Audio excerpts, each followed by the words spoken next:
members of the Council of Ministers of South Africa, members of the delegation from South Africa, Your Excellency, Mr. Andre Arhana Correa do Lago, Ambassador of the Federative Republic of Brazil, members of the Diplomatic Corps, ladies and gentlemen, dear colleagues, good afternoon and happy Republic Day in advance. It is a privilege for the Indian Council of World Affairs to host the first India-Brazil-South Africa Gandhi-Mandela Memorial Freedom Lecture. That the lecture is being delivered by His Excellency, the President of South Africa, in the presence of our respected Prime Minister, enhances the quality of this occasion. On the eve of our 70th Republic Day, Mr. President, your presence also coincides with the 150th birth anniversary of the father of our nation, Mahatma Gandhi. In September last year fell the centenary of the birth of Nelson Mandela, and this was commemorated by the United Nations, in South Africa, in India, and indeed all over the world. There is a special significance to the legacy of these two great thought and action leaders being observed as an event to commemorate another important anniversary. This is the 15th year since the founding of the grouping comprising India, Brazil, and South Africa, IBSA in short. IBSA countries decided to celebrate the occasion with 15 events held in all three countries over 2018-19. This Freedom Lecture is a flagship event of that series.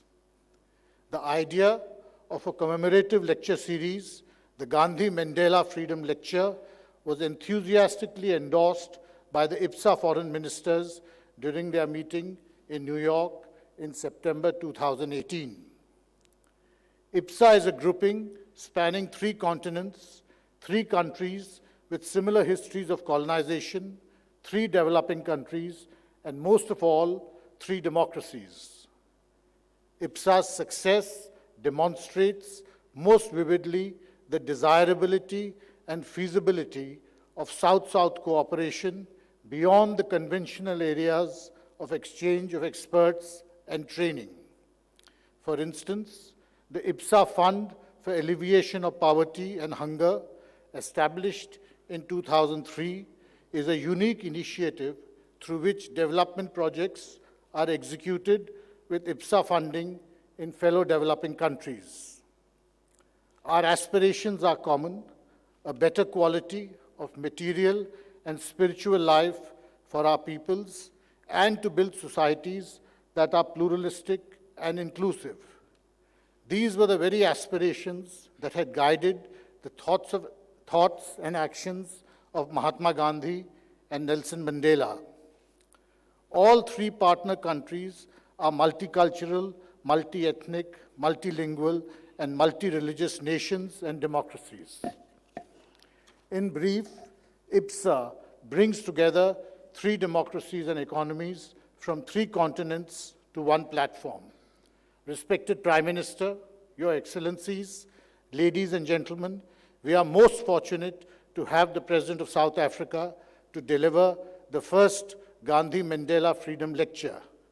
His own career in public life is a story of the struggle to attain the very goals and ideals of Gandhiji and Nelson Mandela. Legal studies, political struggle, imprisonment, and being part of the leadership of the African National Congress that negotiated South Africa's transition to freedom and democracy, being chairperson of the Constitutional Assembly that wrote a new constitution for South Africa. All these are elements which have much in common with the 2 leaders we commemorate today. Mr. Ramaphosa also has an investment and business background, which makes his presence today in an IBSA commemorative event all the more relevant. Mr. President, on behalf of the Indian Council of World Affairs, I have the honor to request you to deliver the first IBSA Gandhi-Mandela Freedom Lecture. Thank you very much.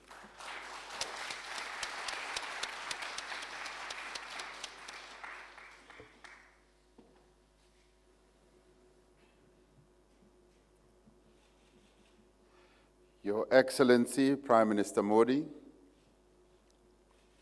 honorable ministers and deputy ministers from both South Africa and India, President of the Indian Council of World Affairs, Dr. Raghavan, Ambassador of Brazil in the Republic of India, the High Commissioner Kombaj, High Commissioner of the Republic of India to the Republic of South Africa, the Chargé d'Affaires of the Republic of South Africa to the Republic of India, members of the diplomatic corps, and ladies and gentlemen. On this, my first official visit to India as the President of South Africa, it is a great honor to have been called upon to deliver the very first India-Brazil-South Africa Gandhi-Mandela Freedom Lecture. Since the end of apartheid in 1994, India and South Africa have had close political, cultural, trade, and strategic ties in a number of other areas. This cooperation has been further deepened since South Africa joined the BRICS group in 2010. India was one of the first countries in the whole world to recognize democratic South Africa after the attainment of our freedom. The Red Fort Declaration, signed by first President of Democratic South Africa, President Nelson Rolihlahla Mandela, during a state visit in 1997, is rooted in Afro-Asian solidarity and has given rise to a successful and enduring strategic partnership between the two countries. Our partnership is based on shared values and common interests that are underpinned by a common vision of freedom, development, peace, and prosperity, not just for our respective countries, but for the peoples of the world. I want to acknowledge and thank the people of India for the encouragement, the inspiration, as well as the practical support that they extended to us during our struggle for liberation. This extension of great generosity was also eloquently expressed by Nelson Mandela in one of his letters from prison in 1980. We know that this support, which India gave unreservedly in aid of our struggle, is due to our deep friendship and the progressive internationalism of successive governments of the people of India. India's leaders have been consistent in their solidarity with the liberation struggles, not just of South Africa, but of other countries as well, particularly on the African continent. In addressing the Asian African Conference in Bandung in 1955, it was one of your most outstanding leaders, Nehru, who told delegates, and I quote, "Everything else pales into insignificance when I think of the infinite tragedy of Africa ever since the days when millions of Africans were carried away as galley slaves to America and elsewhere. Half of them dying in the galleys. Even now," he continued, "the tragedy of Africa is greater than that of any other continent, whether it is racial or political. It is up to Asia," he said, "to help Africa to the best of her ability, because we are sister continents, close quote. We are indeed sister continents, and we are bound by the umbilical link of history. Indian people were first brought to South Africa as indentured laborers. And you can read as slaves, because being an indentured laborer those days essentially meant that you were a slave. They were brought in that form in 1860 to the shores of South Africa. They have retained their vibrant culture, their languages, their traditions and values. This has in many ways added to the rich tapestry that is our country's multilateral society today. Many of these men and women and children who came in search of a better life to South Africa were subjected to some of the most inhumane conditions in the history of humankind on the sugar plantations of South Africa. After serving their indenture, slavery in parentheses, a large percentage of them returned to India. But many of others stayed, and they stayed and made South Africa their new home. It is testimony to the patriotism and the love for South Africa in this community that so many of the luminaries of the anti-apartheid struggle were of Indian origin. The South African Indian community did play a formative role in the freedom struggle in South Africa and after apartheid ended as well, particularly in the reconstruction of a new South Africa. We remember those great leaders, and some of whom are Yusuf Dadoo, Monty Naika, Fatima and Ismail Mier, Lalu Chiba, Bani Desai, Ahmed Timo, Ismail Mohammed, Amina Desai, Billy Naya, Yusuf Kachalia, Ahmed Kathrada, and many others who will be forever remembered for their contribution to the liberation struggle. Many of them rose to become gigantic figures also in our democracy. People like Ahmed Kathrada served many years in prison alongside Nelson Mandela. Ismail Mohammed rose to become the Chief Justice of South Africa. Ahmed Timo, who was recently recognized by the African National Congress and was given the highest honor that the ANC ever gives to people who have contributed to the struggle, was killed brutally by the apartheid police during apartheid. The South African Indian community also produced outstanding activists, as well as cadres who today serve with distinction not only in our government, but in a number of other areas in the professions, legal profession, medical profession, business, engineering professions, and many others. This is the rich bequest that we as South Africans have earned from a tragedy that occurred in 1860 when people of Indian origin were brought to our shores in South Africa as slaves or indentured labor.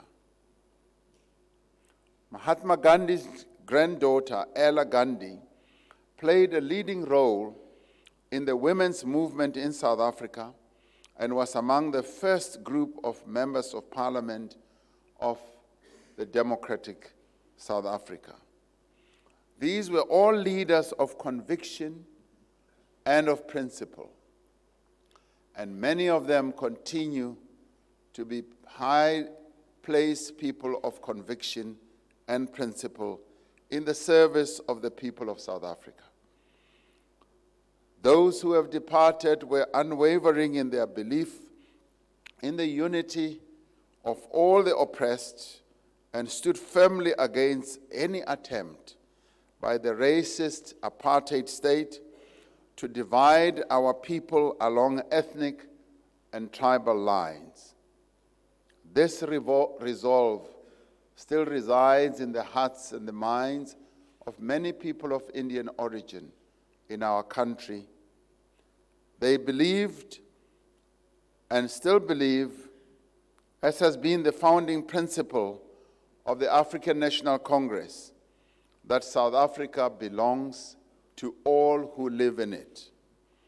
Today, we pay tribute to the life and the times of two of the greatest leaders and statesmen of their generations, and perhaps of all time.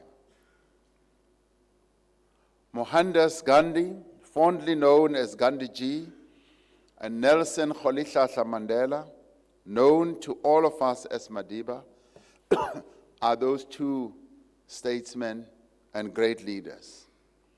Their legacies go far beyond their statures as the founding fathers of our two great independent nations, India and South Africa.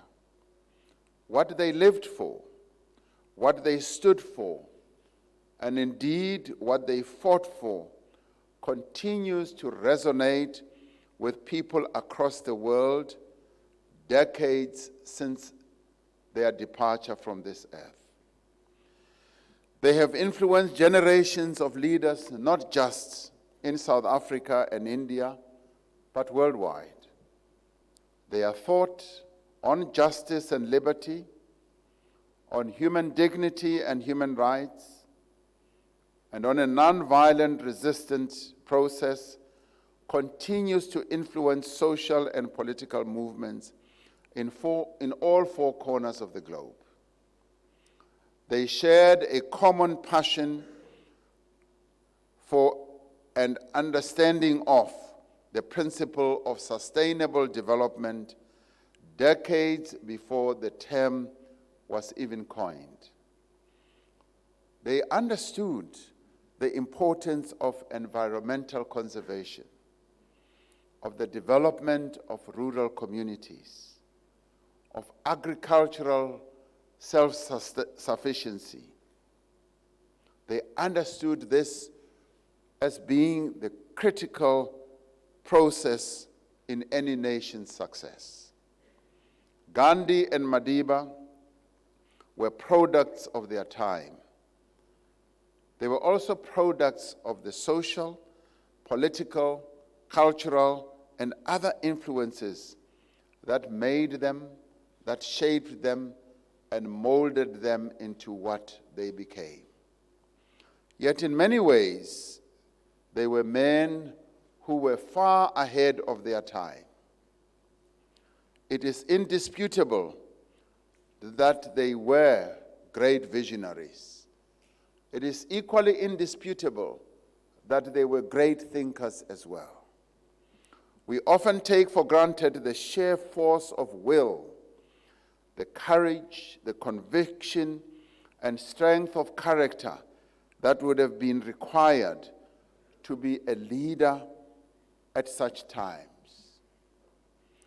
These were times when the clamor of the oppressed for justice and freedom was growing apace, matched only by the brutality of those who sought to crush them. When liberation came, instead of retribution and vengeance, they extended an olive branch to the former oppressor. They espoused ideals that weren't necessarily popular at the time and never populist, but they were grounded in the strong belief that resistance against an unjust system could never succeed if the oppressed sank to the same level of the oppressor. Their techniques of civil resistance, coupled with the moral force of their ideas, have endured through the passage of time.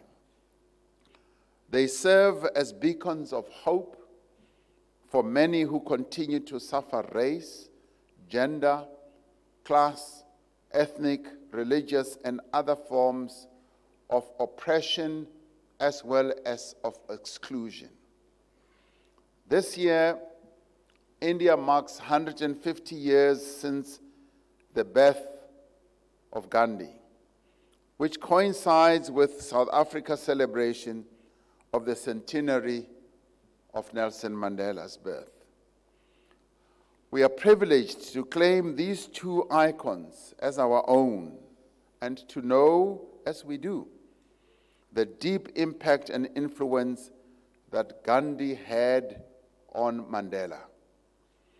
As President of South Africa, I am particularly proud that the seeds of Gandhiji's political awareness were sown and given birth and rise in our country. Barely days after arriving in the country, that is South Africa, as a newly qualified barrister, he experienced the brutal treatment of apartheid, racial oppression, when he was forcibly removed from a train carriage that was supposedly reserved only for white people. This humiliating treatment of harsh racism spurred him to enter a life of political activism. Thus, the seed had been born in him to resist and to seek justice. This and a series of other forms of degradation at the hands of the colonial authorities in South Africa awakened in Gandhi a keen passion for justice and equality amongst people. He would later write that this forced him to reflect on the nature of oppression, on the law as an instrument of oppression, and on the pervasive belief of racial superiority held by the European colonizers in India, South Africa, and elsewhere. He then began mobilizing the local Indian community and helped found the Natal Indian Congress in 1894 and became its first secretary. The organization was the first in South Africa to bring together Indians of all classes, and during its inception, it advocated for the rights of Indian traders who faced discrimination in the then Natal province of South Africa. This was later broadened to supporting the interests of all local Indian community in general.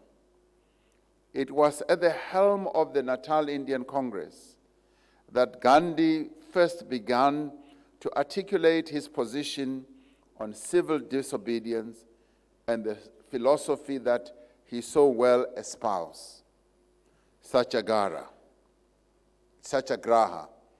A defining moment for the Satyagraha movement was in August in 1908, when Gandhi encouraged those present to burn their identity documents outside the Himandiya Mosque in Johannesburg. More than 2,000 of these ID documents were burned that day, and mass arrests followed. The ANC's defiance campaign and the anti-pass campaigns that began in the 50s and that were also extended into the 1980s were very much influenced by Gandhi's approach to passive resistance. Decades after its formation, the Natal Indian Congress and later the South African Indian Congress joined hands with the country's other liberation movements, including the African National Congress, in organizing against the repressive apartheid system. The South African Indian Congress was one of the organizations that was responsible for organizing the Congress of the People in Kliptown in 1955 on the 26th of June. It was here that the Freedom Charter, the precursor to South Africa's democratic constitution, was adopted. It was a firm statement of the commitment of the people of South Africa to a path of non-racialism. For Madiba, Gandhiji was an inspiration and a role model. In tracing the evolution of his political thought as laid out in his writings and speeches, we see clearly the confluence of history, the confluence of experience and pragmatism, as we have seen with those of Gandhi. Gandhi's formative activism focused on the plight of the vulnerable Indian minority in South Africa. His documented views, especially those around securing the franchise for Indians in South Africa, but also on Western civilization, on racial hierarchies in India, or on secularism, could today be read through a different prism. But of this we are certain.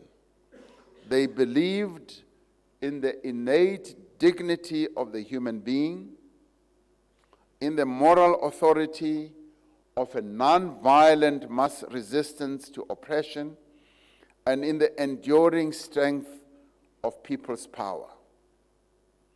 There are so many aspects to Nelson Mandela's legacy, but he is most revered for his commitment to a peaceful transition from apartheid to democracy, one that brought together the oppressed and the oppressor to finally have a democratic outcome.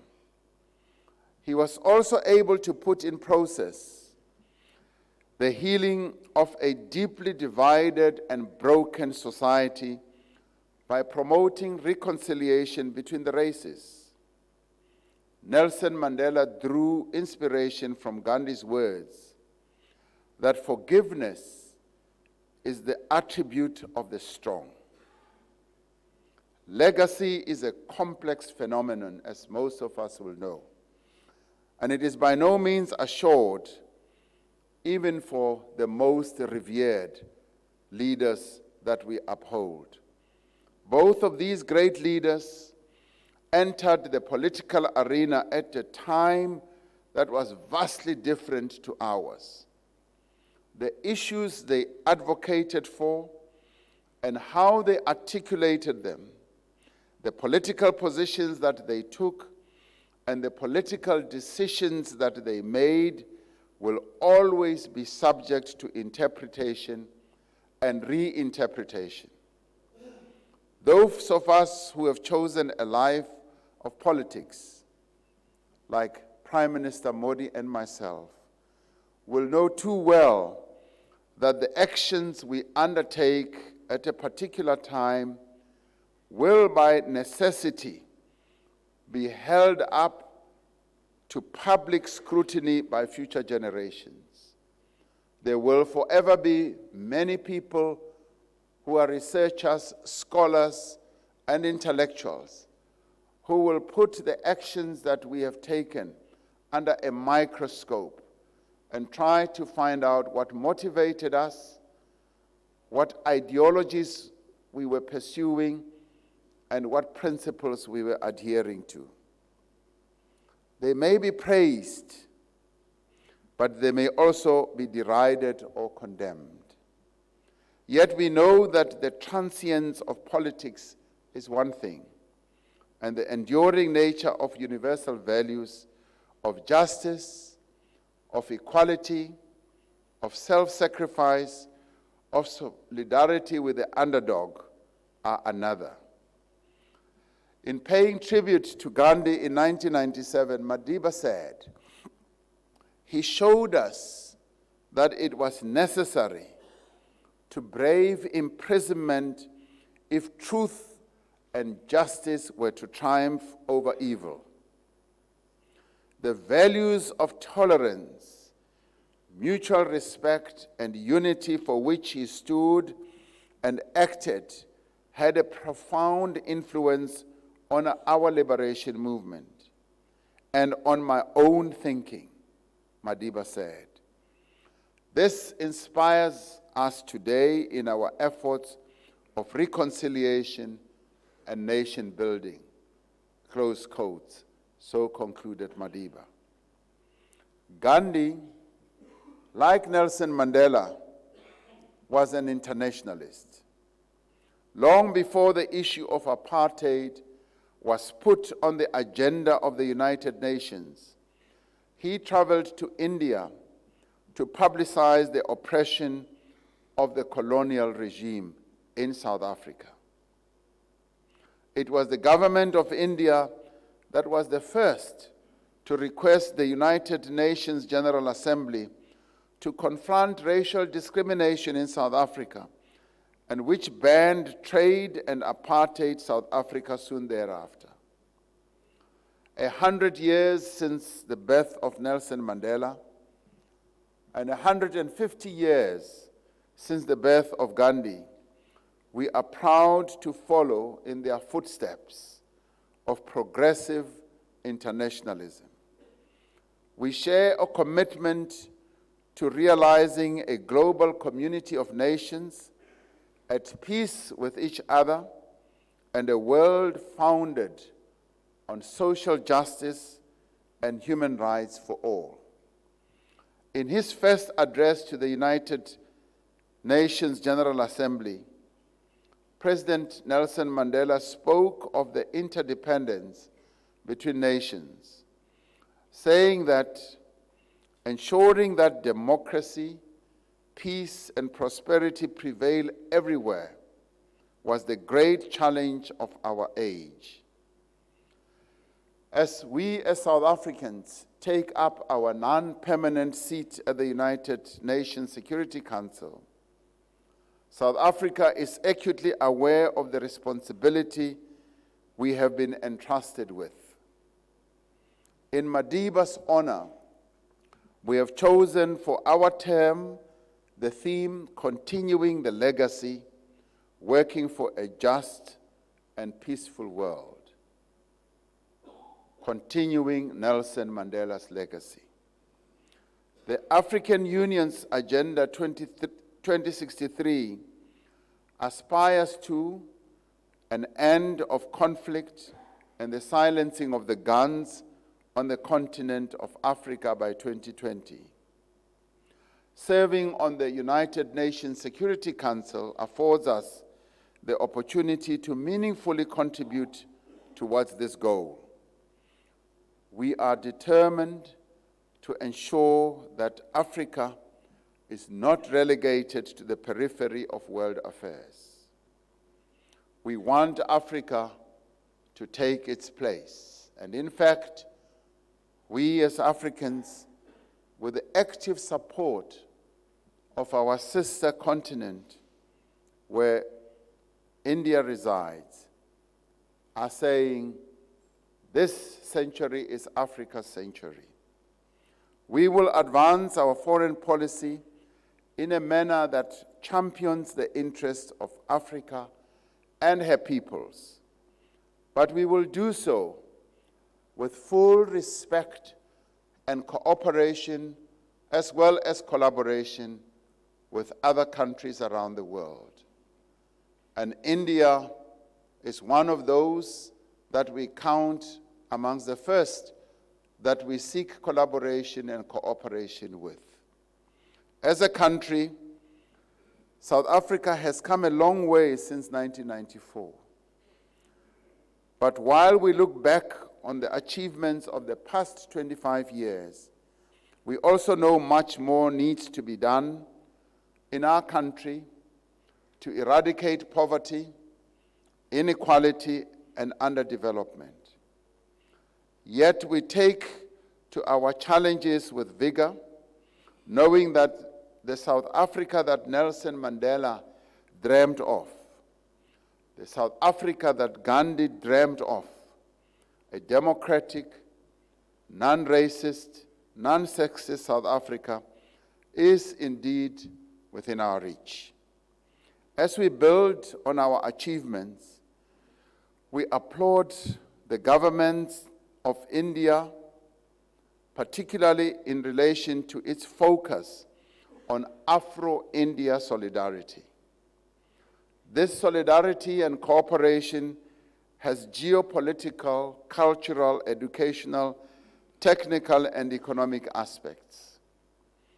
Prime Minister Modi, the 10 guiding principles announced during your visit to Uganda last year stress the importance of an equal developmental partnership that will be to the benefit of all our people.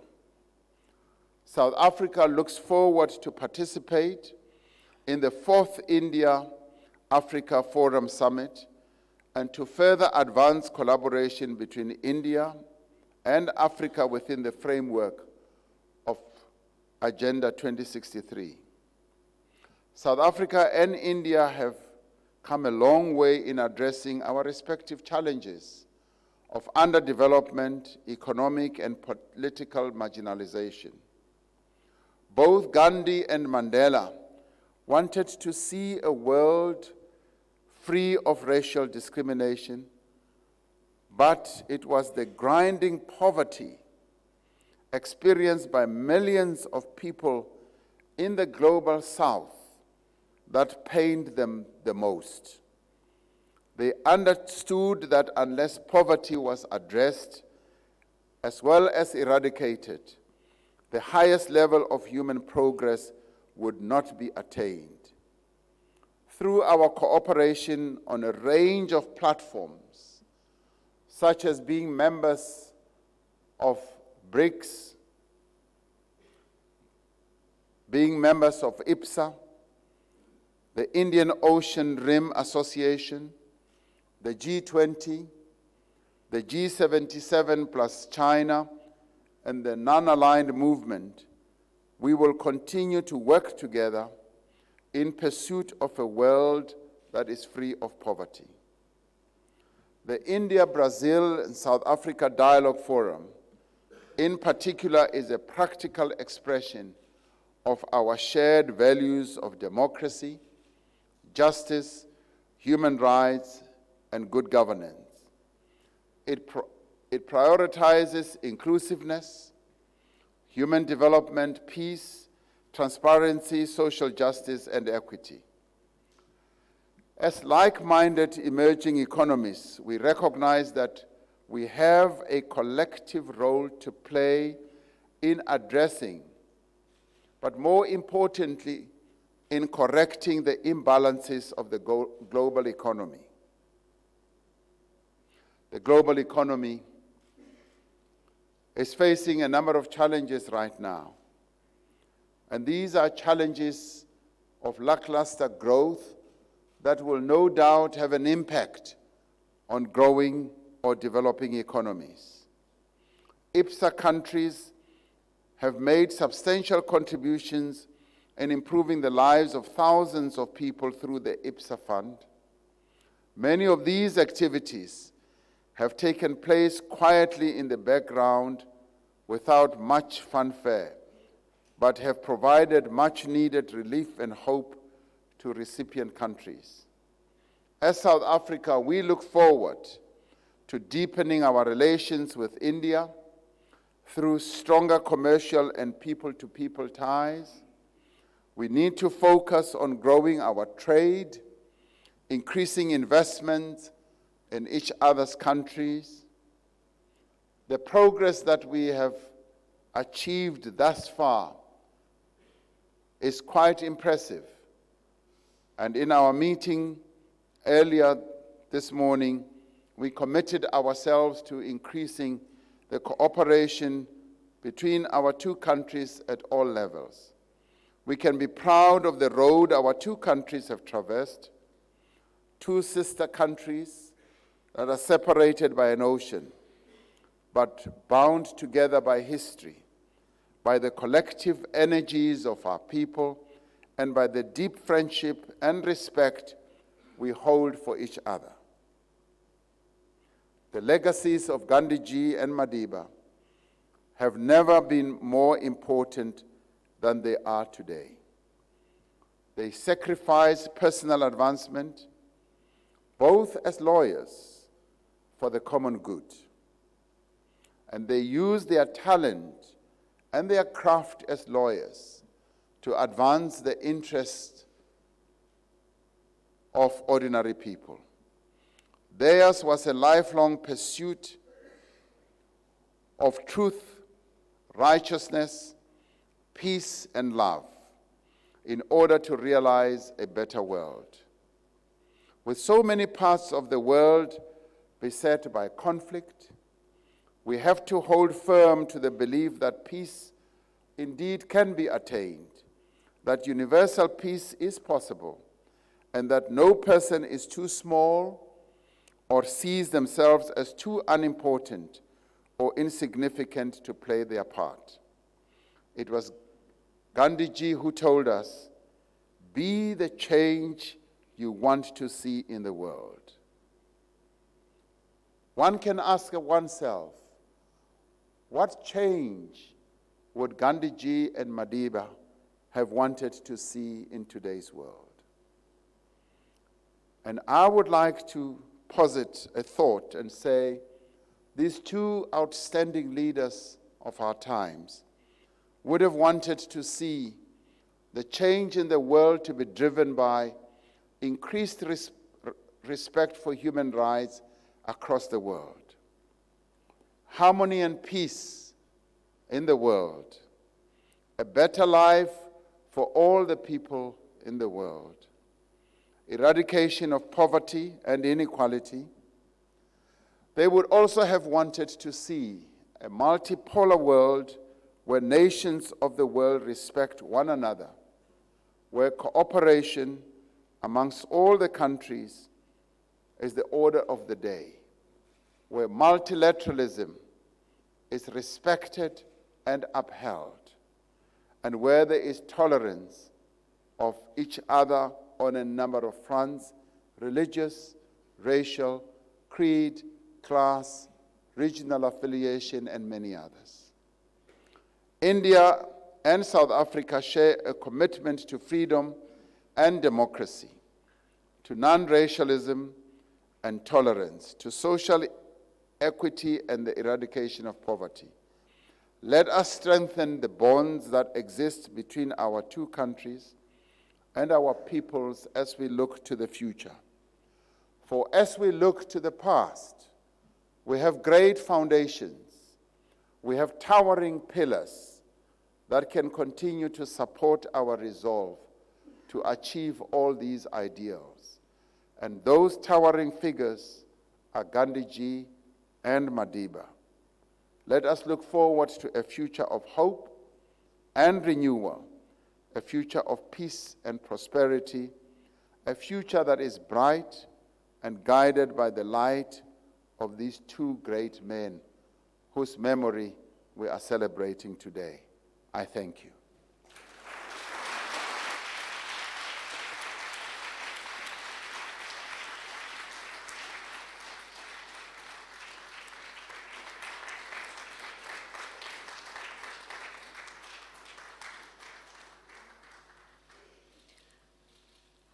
I would like to invite the Ambassador of the Federative Republic of Brazil to India, His Excellency Mr. Andre Correa do Lago, to give the vote of thanks.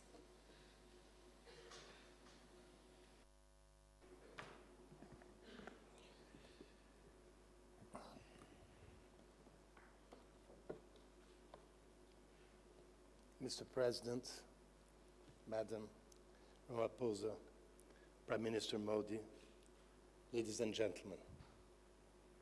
Mr. Raghavan, thank you for including me in this extraordinary event, and I have to commend President Ramaphosa for this wonderful lecture that we were honored to hear. Today, we are all here to honor Gandhi and Mandela, and my mind is inevitably drawn to how India, Brazil, and South Africa, three dazzling singular countries, come to share so much in our values, in the plight of our history, and how natural it is for us to work together on the international stage, united by IBSA. Gandhi and Mandela are revered as champions in the struggle for freedom.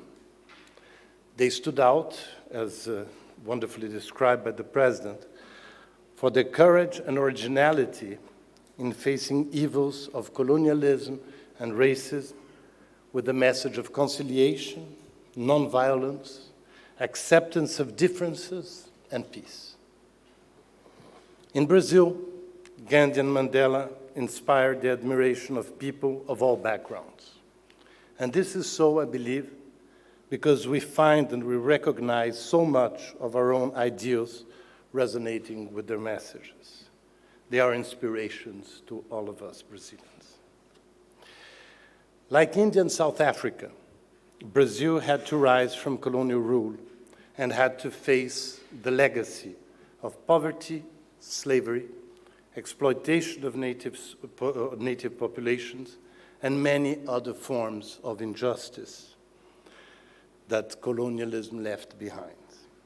And like India and South Africa, we chose to tread the path of peace. Brazil, it is said, is a child of diplomacy. In spite of our size and sharing borders with 10 other countries, we succeeded in stimulating negotiated outcomes. This has shaped our culture throughout history and established the confidence of the Brazilian people in diplomacy. Our nations find common ground, furthermore, in the vibrancy of our democracies. The strength of our institutions has allowed us to find novel, objective, and national solutions to our challenges. Brazil, after difficult years of political, economic, and moral crisis, has given President Bolsonaro a clear mandate to bring about a new moment for our country. President Ramaphosa, you met President Bolsonaro yesterday in Davos, since this year that India chairs IBSA, Brazil is chairing BRICS, President Bolsonaro is looking forward to welcome both of you, Prime Minister and President, in Brasilia at the end of the year. 15 years ago, the creation of IBSA provided a unique platform for our countries to find a common voice.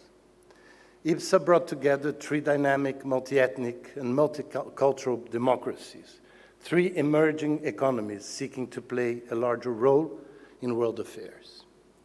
One from each of the three continents that were almost completely under colonial rule. But now we are in the 21st century, and many of the best solutions for the problems that the world faces are developed in our countries. Our nations embraced our cultural diversity and know that our complexities and contradictions can become great strengths. We have, in fact, anticipated in our countries many of the central debates of the contemporary world. When we picture Gandhi and Mandela in our minds, we always remember them with a smile on their faces. By the way, here it is. I will now mention something that may a bit surprising, but is certainly very symbolic of our three continents. We have in common, our three countries, that we face very often with a smile, with optimism, many of the adversities and challenges that we have. When Gandhi died, a community of laborers in the city of Salvador in Bahia, descendants of African slaves, christened themselves the Sons of Gandhi. They mourned the Mahatma, but they too knew how to disarm their sorrows with a smile. Every year since, the Sons of Gandhi have paraded on the streets of Salvador Carnival, dressed in the likeness of the Mahatma, performing music and dances originated in Africa, uniting people of all races to bring a message of peace during Carnival. They are Brazilians, proud of our country's African roots and inspired by the Mahatma's example. Our natural confluence in multilateral fora about the many of the most pressing international issues today pays testimony to the strength of IBSA and how much we are yet to achieve working together. Because to this day, indignation at the unjust and the unjustifiable, which is the greatest force of historical progress, as they proved, has in democracy the best vehicle to influence reality. The leadership and coordination of our three countries towards sustainable development, as you mentioned, Mr. President, be it at the Conference of Johannesburg, Rio, or Hyderabad, I think would certainly please both Gandhi and Mandela. And I must here finish by expressing my gratitude to the Indian chairmanship of IBSA on its ongoing efforts to raise this forum to its real and full potential. Thank you very much.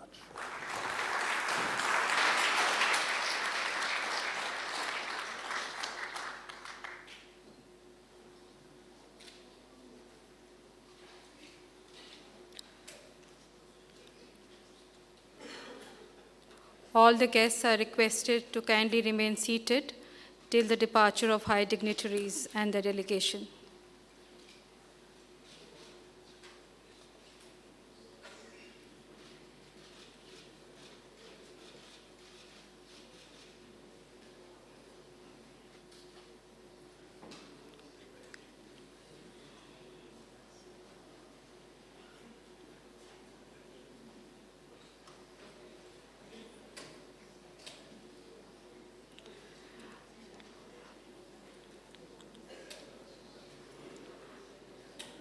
I would now like to invite